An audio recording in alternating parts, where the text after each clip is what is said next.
Le JT des nouvelles techno sur TV5 Monde. Bonjour à tous. Au menu aujourd'hui, comment réduire notre consommation électrique grâce à la technologie et sur notre banc d'essai, la PlayStation Vita.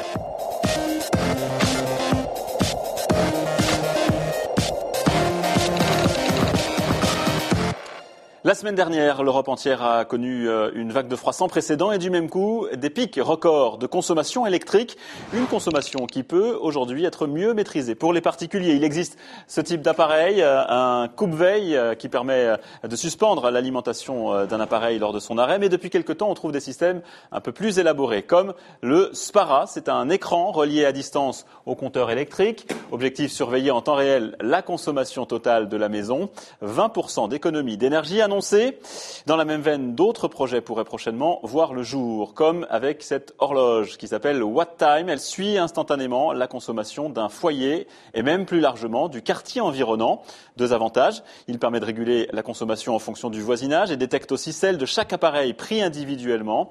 Pour cet autre prototype, c'est le Cube 3, prototype sans fil. L'accent est mis sur la programmation en amont des équipements qui devront être arrêtés en priorité lors des pics de consommation. Un bémol toutefois, l'appareil est bien sûr branché au réseau électrique mais ne permet pas de connaître sa propre consommation d'énergie.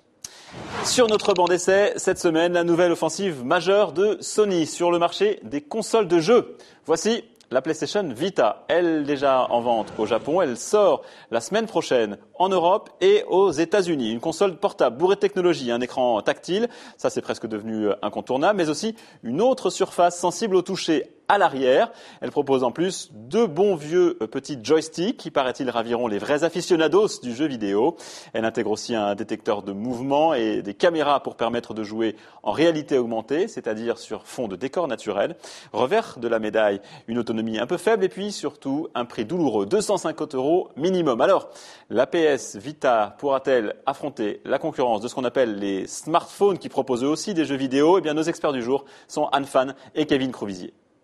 C'est une console qui est très réussie puisqu'elle se compare vraiment aux consoles de salon actuelles. Elle peut carrément remplacer une console de salon. Ce qui est assez saisissant, c'est vraiment cette taille d'écran qui est assez énorme par rapport à la concurrence, à la 3DS, même à la PSP. Non seulement elle propose une puissance graphique qui est quand même supérieure à sa concurrente directe chez Nintendo, mais en plus elle propose maintenant tout ce qu'elle n'avait pas, c'est-à-dire un dos tactile, un écran tactile et des sticks analogiques. C'est vrai que la grande interrogation aujourd'hui, c'est de savoir si les joueurs nomades, ceux qui ont déjà un iPhone, un iPad ou un smartphone et qui jouent déjà à des jeux vidéo, ont le pouvoir d'achat nécessaire, c'est-à-dire 250 € à investir dans une nouvelle plateforme portable qui propose du jeu vidéo. Le smartphone tel qu'on le connaît déjà au jour d'aujourd'hui permet de jouer à pas mal de jeux aussi, les tablettes arrivent en force, donc le plus grand défaut de la console, c'est sans doute d'être une console portable.